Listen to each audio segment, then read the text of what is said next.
જો આવી કીડીઓ હાલો નીચે હોય ને તો એમ થાય કે ભાઈ કાંક વેરવું છે તો કીડીઓ થાય. આ જુઓ આ છે ને દિવાલમાં કીડીઓ સીધી જો દિવાલમાં જો તમે જય શ્રી કૃષ્ણ, જય માતાજી, ગુડ મોર્નિંગ.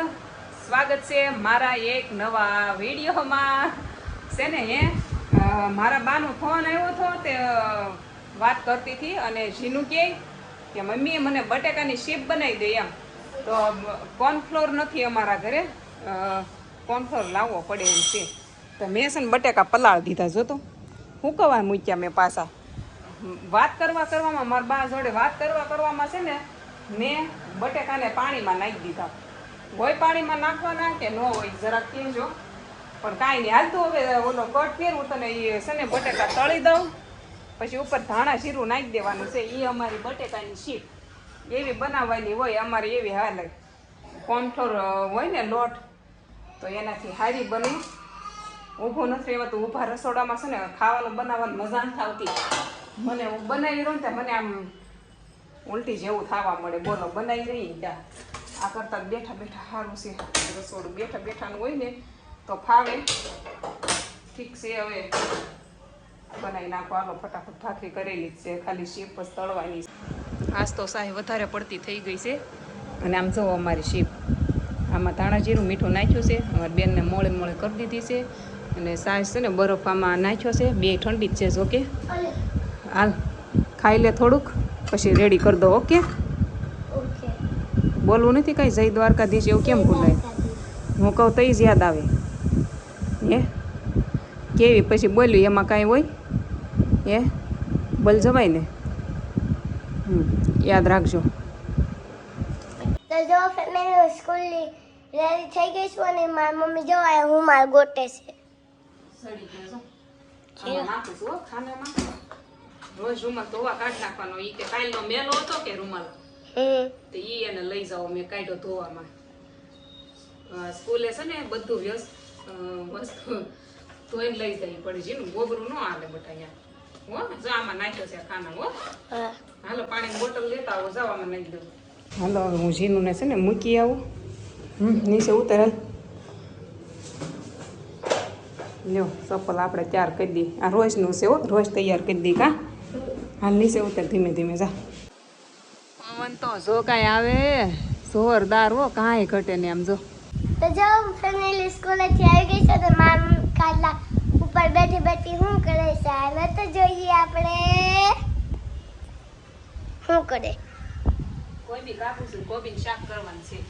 ના પીઝા કરવાના. હા તને ખબર છે તો કેમ પૂછે છો? એ આમાં છે ને આજ પિઝા બનાવવાના છે કાજીનું. તો ઓલું શું કહેવાય, પિઝા છે ને અમે સાદા બનાવીએ દર વખતે. આમ ખેંચાણવાળા છે ને કોઈ ખાઈ નહીં. કા તે આ વખતે એમ નક્કી કર્યું છે આપણે મોઝરેલા પિઝા બનાવવાના છે. કા હા ખાઈશ ને? હા. હાલો જો કન્ટિન્યુ. તો જો મારી મમ્મી શોકના લીટા પડે છે અહીંયા. શોકના લીટા કરું છું. અમે અહીંયા રેવા આવ્યા ને તે આજે ઉપલી દિવાલ, આ રૂમની ઓલી રૂમની બધી દિવાલો છે ને કીડીઓથી ભરેલી હતી. એટલી કીડીઓ ને કે વાત જવા જો. આ છે ને આખું મેં ધોયું હતું. આના ઉપર કીડીઓના થર જામી ગયેલા હતા. એટલું હું અહીંયા આવીને પછી મેં 2 શોખ પૂરા કર્યા. એટલો વધ્યો છે. તો આજ પાછી અહીંયા એટલામાં દેખાડીને હું રોજ શોખ ફેરવું. થાકી જાઉં, કચરા પોતા કરું, પછી આખા ઓલામાં શોખ ફેરવું. મતલબ અહીંયા જે પેલા રહેતા હતા ને એ થોડીક સાફ સફાઈ નહોતા રાખતા. એના લીધેથી કીડીઓ થાકી હોય. મને કમેન્ટ હતી કે તમે ઓલું ઘર મૂકીને આવ્યા ને ત્યારે તમારે દીવો કરીને જવું જોઈએ. મેં દીવો નહોતો કર્યો પણ ત્યાં એટલું ચોખ્ખું કર્યું હતું કે ત્યાં એક કીડી જોવા ન મળે. અહીંયા દીવો કરેલો હતો પણ કીડીઓના થર જામેલા હતા. દીવો કરવો જરૂરી નથી, અળસ કાઢીને જાવી જરૂરી છે. અહીં વાસી હંજવારી કોઈએ નહોતી કાઢી. આવ્યા ને ત્યારે કાઢી સાફ થોડુંક કરીને જવું જોઈએ. અહીં તેદુની શોખ હાથમાં રાખું છું. ઘણી ખરી કીડીઓ તો હેઠે તો થવા જ નથી દેતી. આ કૂતી હોય જ્યાં ત્યાં કીડીઓ મેળ આવે, શોખ હાથમાં જ રાખું. બોલો ઘણી ખરી કાઢી નાખી પણ ક્યાંક ક્યાંક છે ને અમુક જગ્યાએ થઈ જાય છે એટલે ફેરવવો પડે શોખ. કા બતાવું જો આવી કીડીઓ હાલો નીચે હોય ને તો એમ થાય કે ભાઈ કાંક વેરવું છે તો કીડીઓ થાય. આ જુઓ આ છે ને દિવાલમાં કીડીઓ સીધી જો દિવાલમાં જો તમે ભાળો ને ઉપર અહીંયા તો પહેલાં છે ને હજી એમ સામાન ગોઠવો નહોતો ને ત્યાં બધે થર જામી ગયેલા હતા કીડીઓના. અને હું અહીંયા રહેવા આવી ને આટલા ટાઈમથી મેં છે ને તમે મને કપડાં ધોતા બહાર જ જોઈએ છે. હું બહાર શું કામ ધોઉં છું ખબર છે? કેમ કે અહીંયાની જે સોકડી છે ને એકવાર હું તમને બતાવું. આ સોકડી છે જુઓ. મેં જે અહીંયા એકવાર આખો બોટલ ખાલી કર્યો છે એસિડનો, તો અહીંયા આ ડાઘ આટલા વહી ગયા છે. બાકી આ બધું છે ને એકદમ બ્લેક હતું. આટલું નીકળ્યું છે બોલો. આટલી મેં સોચી કરી. તમે વિચાર કરો કેવું રાખતા હશે. આપણે ઓલું સોફું કર્યા કરશું ને એટલે વાંધો નહીં આવે, થઈ જાય. પણ આ બધે છે ને આવા લીટા જ દો. મારા ઘરે તમે આવો ને તે જોજો, તમે જ્યાં હોય ને લીટા જ મારેલા દેખાય. તો હું પિઝા હું ગરમ કરી દઉં. જીનુને લાગી છે ભૂખ. કા જીનુ ભૂખ લાગી કે? હે ભૂખ લાગી ને? મેં પિઝા મોના મે રેડી કરીને નાખ્યા છે. હાલો તમે બધા આવી જાઓ પિઝા ખાવા. લાંબુ નથી પણ ખવાય. ઇસકા તો હાલ તમે પણ આવી જાઓ પિઝા ખાવા.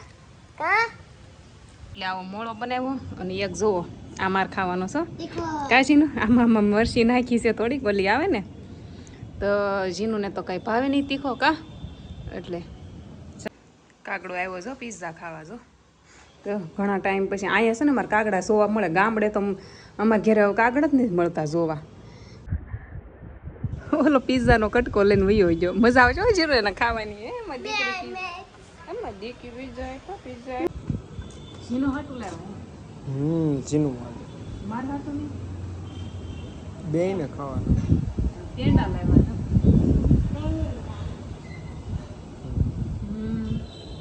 પેંડા લેતા થોડા ઘણા થોડાક લાવ્યો ખાવા હતું છે ને મસ્ત. એક જગ્યાએ જો ને આ બેને જાય બધું રણ વિખમ નગરા પીઝા ખાવાને મોજ કરો. લ્યો બોલો એમ કે મોજ કરો. એમ એને નથી મોજ કરવાનું હોય. મારી દીકરીને પીઝો ખાય પીઝો એવું બહુ. જો તો આખું પ્લેટફોર્મ ભરી મૂક્યું છે. અને આ પિઝા છે ને રાજ માટે બનાવ્યા છે. બનીને રેડી થઈ ગયા છે. હવે ખાવા આપી દઉં એને. હાલો પિઝા બનીને થઈ ગયા છે રેડી. હા અમારે નથી ખાવાના, તમારે જ ખાવાના છે. તમે કહેતા હોય તો થોડોક સાખ્યું એ પાછો. કેમ નથી આવતું? મજા આવી જાય. ઘરે બનાવેલો હોય ને, ઘરે બનાવેલો હોય ને વધારે મજા. લાય ખોલ દઉં જીનું.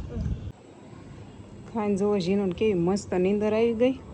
હવે છે ને હું આ પથારી કરીશ અને પછી હવે હોઈ જવાનું છે મસ્ત. અમારા રાસ છે ને રૂમમાં ડીમિયું લાવ્યા. આ ડીમિયાનું અંજવાળું છે. ડીમિયાનું અંજવાળું એટલું બધું હોય ઘરમાં છે ને. હા અંધારું ક્યારેય ન કરાય, ડીમિયું રાખવું પડે. પણ આ વધારે પડતું જ લાઇટ મારે છે. ફેરવવું પડશે. આંસુ આવે ને કલરવાળું ફેરવવું પડશે. હાલો વિડીયો ગમ્યો છે તો લાઈક શેર સબસ્ક્રાઈબ કરી નાખો. મળીએ કાલે એક નવા વિડીયોમાં. જય દ્વારકાધીશ.